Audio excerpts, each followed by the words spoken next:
As I said, joining me today is Tom Slater, editor of Spiked Online. And the question we're putting to our audience today, Tom, basically is, do you trust there'll be a proper investigation into Lord Mandelson and Andrew's links with Jeffrey Epstein?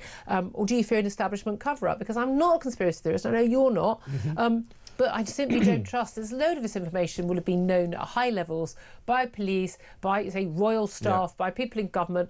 I just don't believe that they're going to allow everything to come out, because I have a funny feeling that both men will try and point the finger at an awful lot of people. Certainly for Lord Mandelson, you don't get called the Prince of Darkness for that many years. You don't get to do three comebacks, two comebacks and three resignations out of government. You don't get appointed by three of the last, Labour prime ministers, unless you know where the bodies are buried. So will there be an establishment cover-up? And that, I don't think it has to be a conspiracy. It's already been an establishment cover-up of the grooming gangs.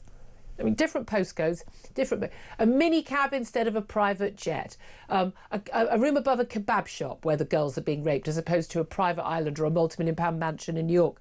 But nevertheless, there's been an establishment cover-up. A lot of people knew, and a lot of people tried to pretend they didn't know. I want to know your thoughts. Give us a call, 0344 499 1000. Text the word TALK and your message to 87222. Get in touch with us on X at talkTV. Calls are charged at the national rate. Text costs £1. Standard network rate message. Tom, do you think there will be a cover-up?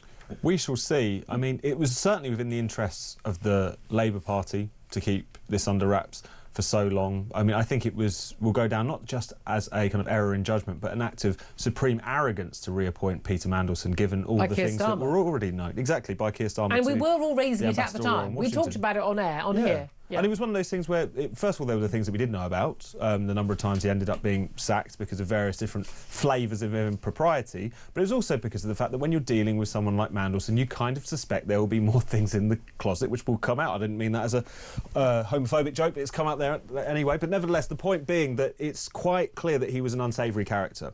We already knew that he had this association with Jeffrey Epstein anyway. We didn't know the extent of it. We also didn't know the extent to which he had misremembered, to put it one way, or flat out lied about their association and how long it had gone on, even after it had become clear that Epstein was a convicted sex offender. So on Labour's side, of course, there is enormous incentive for them to cover this up, because of the fact that Peter Mandelson has been around for a very long time. He will have dirt on many people. Do they want to get into some kind of vicious war of words with him? Probably not. But on the flip side of that, if this gets to the point of a criminal investigation, which of course the powers that be in the government can try to influence to a certain degree, that becomes a lot more difficult. But it does become more difficult for them to exercise that level of control over the flow of information once it reaches that particular point. I don't think there's a statute of limitations on these particular allegations that we think. I mean, again, he appears, if these, again, he has no recollection of anything, but it appears he's got. As I was saying, and I believe him. I for one, believe the man who's a proven liar. He absolutely has no recollection. And we'll go into Katie Balls, the Times journalist, and her interview with him, which is just extraordinary as well. I mean, he's the victim. There's one victim in all of this, and one person who's been unlucky. It wasn't the girls who were trafficked and repeatedly raped by Epstein. No. It was Peter Mandelson. And of course, he's played his gay card already. I knew nothing. I'm gay. I knew nothing. Yeah. I mean, again, Ghislaine was a woman. She knew nothing. She's behind bars right now. There's a lot of people who seem to know nothing. Yeah, it's amazing how many people who are like really, really clever people who know everything going on, but somehow just don't notice there's like a load of 14-year-old girls in someone's apartment. Sorry, I'm embarrassed for these people. But the allegations that specifically on the front page of today about Peter Mandelson, again and again and again, basically he was at the heart of Gordon Brown's government. During the financial crisis, 2008, 2009, 2010, and in particular, there are 4 emails that he was CC'd in on by high-level staff to Gordon Brown, the then Prime Minister, about things like there's going to be a big bailout, a €500 billion bailout by the EU of the banks. There's this meeting about bankers' bonuses, or whether we're going to be selling off some government bonds or whatever it is, selling off assets to bail out the banks. All this stuff. He was passing this stuff on. It would appear, no recollection, it would appear within seconds or minutes of him receiving this. These were memos that were sent between 4 people. And he's the only one there's any evidence had any links with Jeffrey Epstein, and one of those 4 people is sending this information. So unless he was hacked by someone who was extraordinarily good at hacking at that time on people's Blackberries, this is looking very bad for him. We know the police are investigating. There's now, by the way, scrutiny of David Lammy. This is going to be fun. Deputy Prime Minister. your favourite and mine.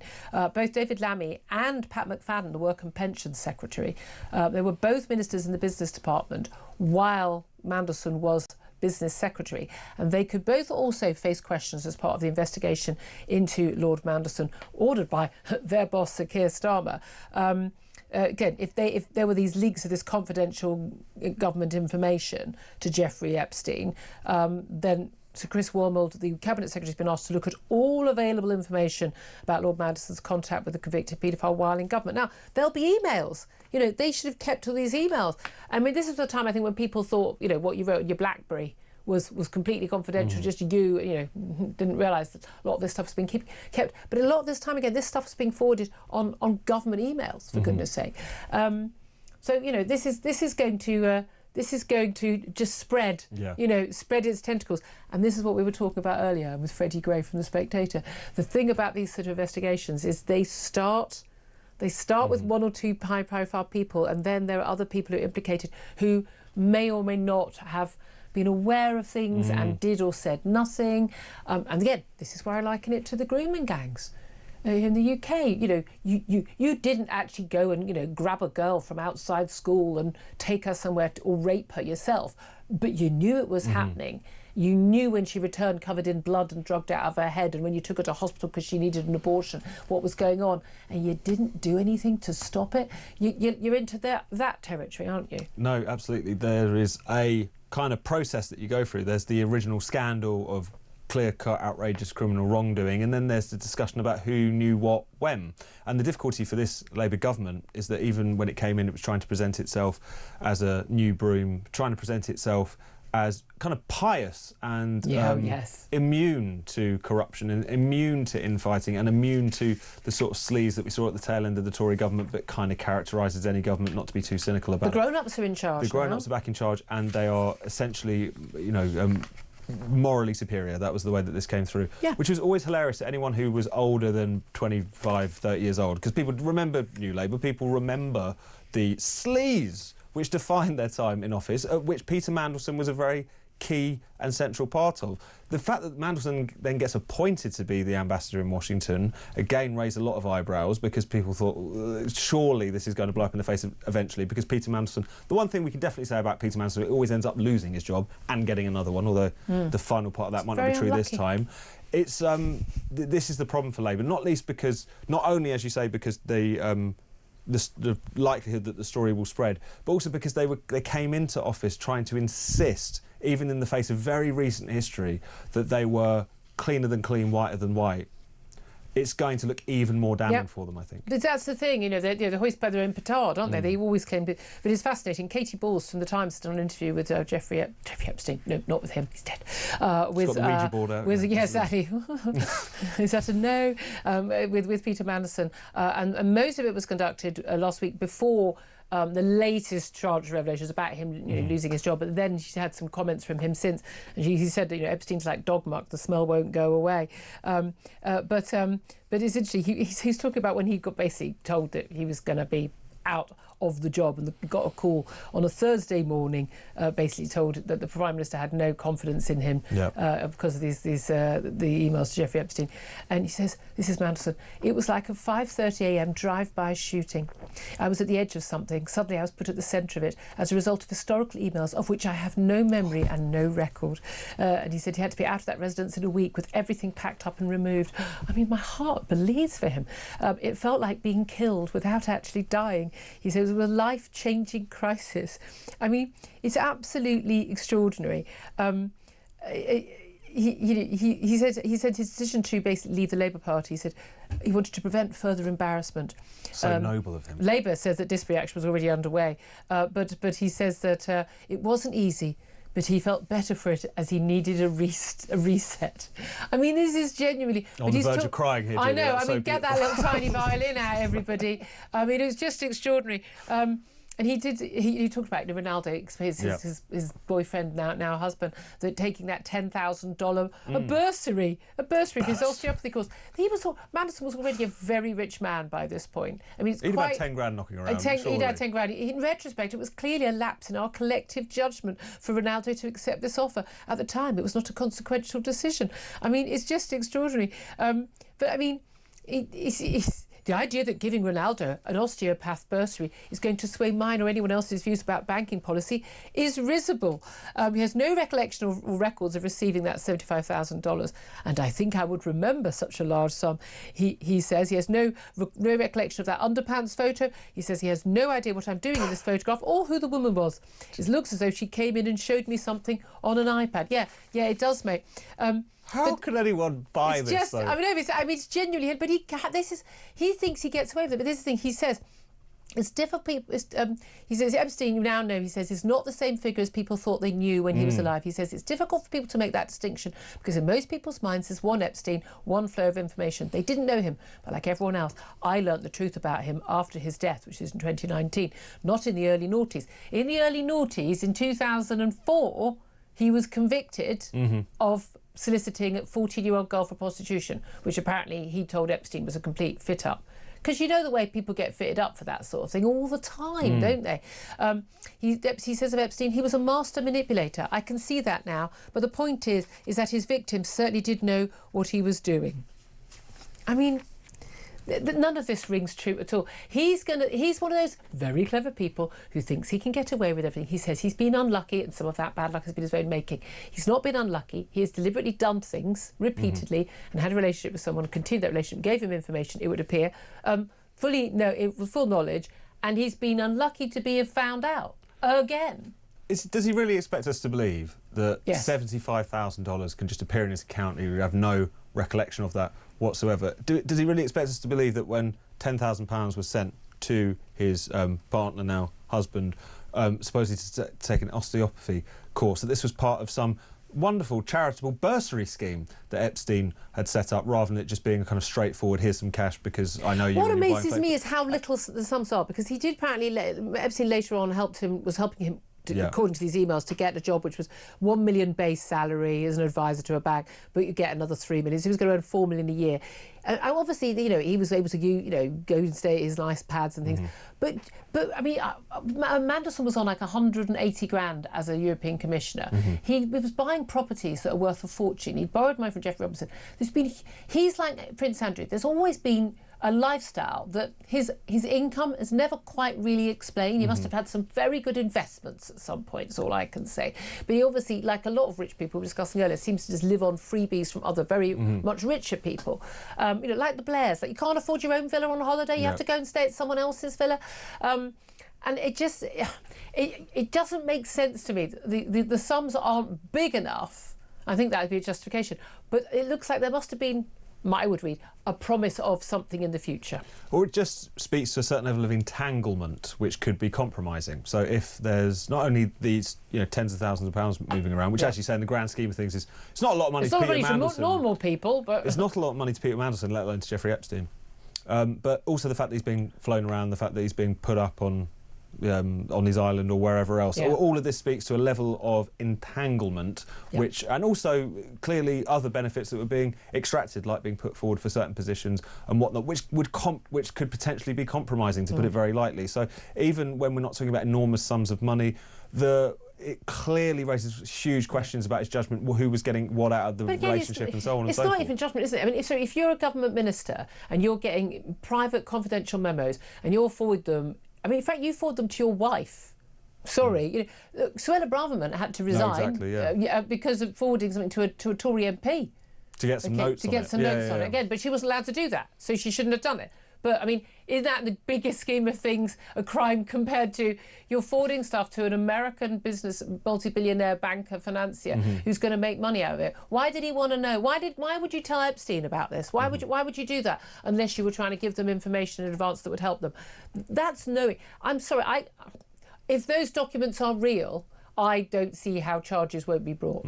No, I agree. And I think that's particularly the kind of insider trading aspect to this. As I said earlier, I think treason. I think if you're a government minister, you're literally a minister of the crown. It's not Gordon Brown's government or Keir Starmer's government.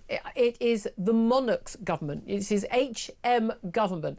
If you are acting against the government, so you're basically encouraging foreign bankers to make money out of the taxpayer-funded British government. I think that's acting against your own country. I think we call that treason. I think that's what it is. I really do.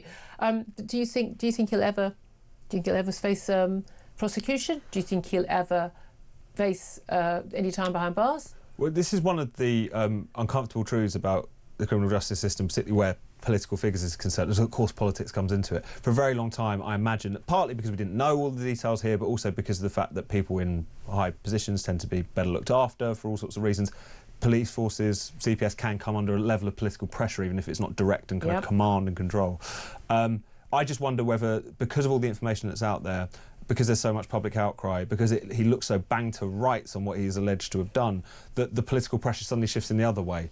That you've got institutions like the police or the CPS or whatever who do not want to look as if they are going easy on someone purely because they're a big figure in public life. So we'll wait to see what happens. But he stands so exposed now. And I don't just mean him and his Y fronts. It's like as politically, economically and so on. He likes a tighty-whitey. He does. Definitely likes. Seems to spend most of the 2010s in various Y fronts and various islands. What do you care, if at all, about whether or not he keeps his peerage or not? Because he said he's not going to return to the House of Lords, but he's technically allowed to. I don't know why he was ever made a peer in the first place. It was so he could serve, I think, in Mandelson's government, or whatever role he came back in. I lose track. Yeah. He's been around the whole of my adult life. Let's talk about whether there should be an Act of Parliament. The government is saying, look, this is all a bit difficult. Other parties are saying, no, we can pass an Act of Parliament in a day. I personally would rather they spend their time doing more useful things. There are plenty of people who've sat in the House of Lords who've actually got criminal convictions. Mm-hmm. He hasn't got a criminal conviction. He may or may not get one, but he hasn't got one right now. Is that a priority? I don't think so. I think it will continue to be, because it's the one thing that the government can do more immediately, is to start to move to legislate to strip him of his peerage. So therefore that will become the focus of the kind of SW1 horse and pony show. But that's not really the big issue, is it, in the grand scheme of things? It's the appearance of doing something without actually doing anything. Looking decisive, even though I think it would just be a waste of parliamentary time. I think an absolute waste of parliamentary time. But again, I find it extraordinary. But yeah, at some point, when you've got a bit of spare half an hour on a Wednesday afternoon, could they pass a bill where if someone is convicted of a crime, they can no longer sit in the Lords? It would seem pretty bloody basic to me. I don't know. Why was that not already the case? You've got to ask. Hi, Archer, how are you? I mean, but come on, it's ridiculous. Half of them be cleared out. Absolutely. Other things going on in the House of Commons today. The Labour has got the second reading of their bid to lift the two-child benefit cap. And the latest research looks at basically by the end of the decade, you're looking at an extra 25 grand being paid out to thousands of Britain's biggest jobless families. Like, some of the people getting this are working, but most of the people who are getting the families who are getting this extra money for the third, fourth, fifth and sixth child are either no one's working, or only one parent's working and they're only working part-time. That's why they haven't got enough money. I'm sorry, I would be of the view that I think mum and dad should both be working full-time, and then we'll see if you've got enough money. And if you choose to have 6 kids, that's your choice. But we also know an awful lot of these families, as Nigel Farage has pointed out, are actually foreign-born families who, again, coming from a culture, lots of them Pakistani, lots of them Bangladeshi. Those are the stats. Where they come from cultures where you have a lot of kids. Well, that's fine if you can afford to do that in Pakistan and Bangladesh, but if you can't afford to do it in Bradford or in East London, I'm not quite sure why I'm subsidising that. And especially the two-child benefit cap is so broadly popular with the public. I think it's particularly with people who are on low income. Exactly, which is always often the way with these supposedly horrible policies which beat up on the poor and whatever. There's often a lot of poor and working class people who get the problem with it because the perverse incentives it creates and the unfairness that gets built into the system. That's why I think Reform's policy was quite an interesting one insofar as saying that we should make the two-child benefit cap as it currently stands might not work, but if you talk about limiting these benefits to people who are A, British citizens and B, actually in work, this takes away a lot of the concerns that people would otherwise have. But the system as it currently is doesn't command public support. It's going to cost a hell of a lot of money, and I think it does create a kind of open goal to the right to say that not only is this kind of profligate, but also is disadvantaging people who are doing precisely the right thing. Exactly. So it's one of many issues in which the Labour Party is on the wrong side of the public and is doing it purely to give a warm feeling to soft left backbench MPs. And not a small point worth making, a lot of the families who will benefit are Labour voters. That's the reality. They're strong Labour constituencies, and it's a sop to, again, it's sectarian politics. That's what's going on here. I think it's immoral. People say, well, do you want these children to suffer? No, I don't, but I'm not forcing them to suffer. The parents could go out and get a job. And if you can't get a job because you don't even speak English and you've got no skills, what the hell are you doing here anyway? Sorry, but the logic of their argument doesn't follow for me, and I think for an awful lot of people who get up every day to go to work and pay their taxes and want their taxes to go to things that are important, and people choosing to have as many sodding kids as they want while they don't go and work. I'm sorry. That's not on my to-do list this week. Anyway, I'd love to hear your thoughts on that and all the other topics we're talking about. Obviously, we're talking a lot about Epstein, but there's a hell of a lot to get through.